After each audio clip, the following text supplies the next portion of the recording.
Hello everyone, this is Erik, the Asian movie enthusiast, and this is my review of Alone, a Thai horror movie from 2007 that was directed by the same men who gave us Shutter just a few years earlier.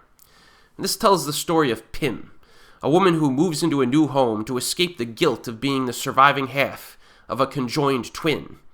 Flashbacks to Pim's childhood show how the bittersweet relationship with her sister and their commitment to stay together forever transforms into a repressive bond that ultimately leads to a separation.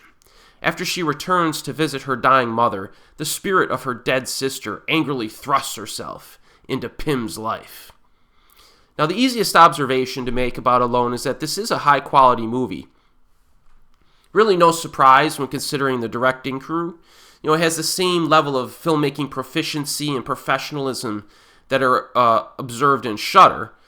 And that's not simply reflected in the production values, which are very good, but also the script writing.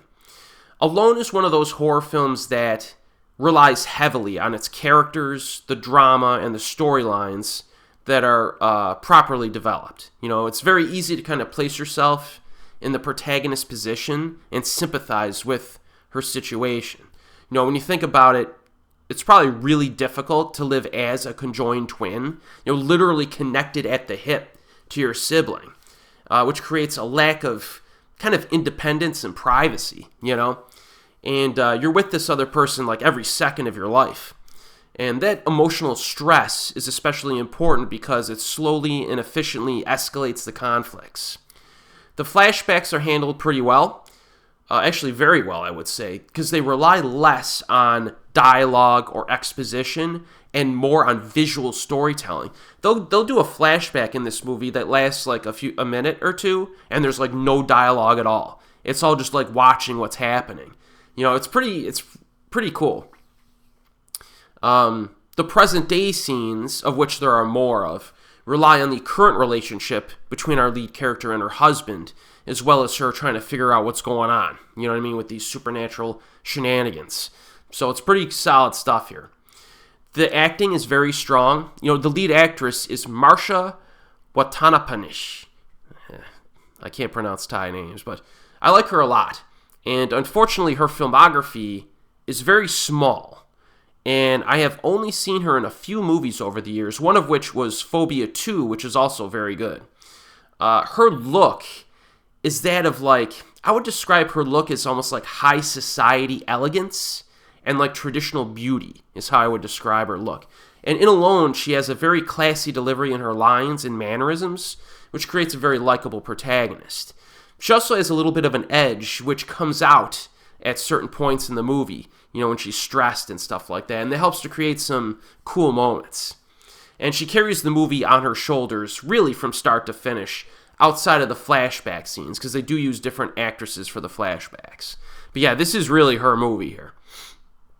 In terms of scares, there are a lot of them in this movie, and, I say this a lot with, Thai horror films, especially during the 2000s. They do throw in a bunch of scares, and, there are usually a few too many jump scares for my liking, and that is true in this case as well. Really, my only criticism of the sound design, if I were to make one, is the jump scares.